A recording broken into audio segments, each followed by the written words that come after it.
एक सवाल आज भी भारत के लोगों के मन में गूंजता है। क्या सच में सुभाष चंद्र बोस की मौत 1945 में हो गई थी या उनके साथ कुछ और हुआ था? 18 अगस्त 1945 का दिन था। उस समय दुनिया में वर्ल्ड वॉर 2 चल रहा था।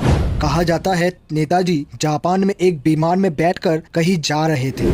जैसे ही विमान ताइहोकू एयरपोर्ट से उड़ान भरी, थोड़ी देर बाद उसमें जोरदार धमाका हुआ और विमान गिर गया। ये जगह आज के ताइपेई में है।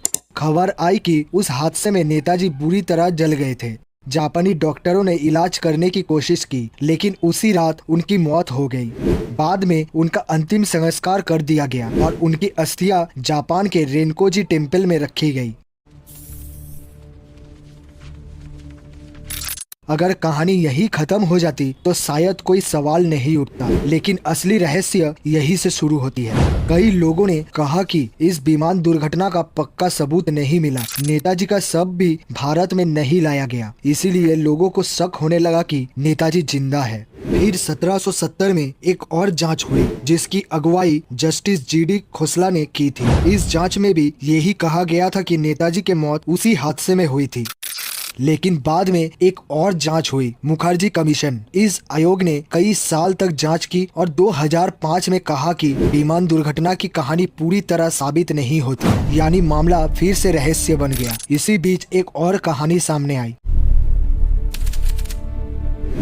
उत्तर प्रदेश के फैजाबाद में एक रहस्यमय साधु रहते थे, जिन्हें लोग गुमनामी बाबा कहते थे। कहा जाता है कि वो किसी को अपना चेहरा नहीं दिखाते थे। उनके कमरे से कई ऐसी चीज मिली जो नेताजी से जुड़ी हुई थी, जैसे चश्मा, पुराने कागज और पत्र। कुछ लोगों को लगा कि शायद वो ही साधु असल में नेताजी थे, जो छुपकर रह रहे थे, लेकिन इसका भी कोई पुख्ता सबूत नहीं मिला।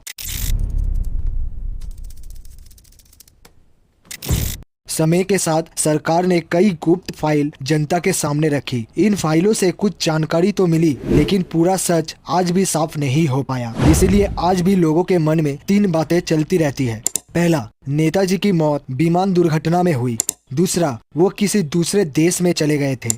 तीसरा, शायद वो गुमनामी बाबा के रूप में जी रहे थे। सच क्या है वो आज भी किसी को नहीं पता, लेकिन एक बात जरूर सच है, सुभाष चंद्र बोस सिर्फ एक नेता नहीं थे, वो आजादी के लिए लड़ने वाले एक ऐसे वीर थे जिनका नाम हमेशा याद रखा जाएगा। और शायद इसीलिए उनकी कहानी आज भी खत्म नहीं हुई। वो आज भी एक रहस्य बनकर लोगों के दिल में जिंदा है।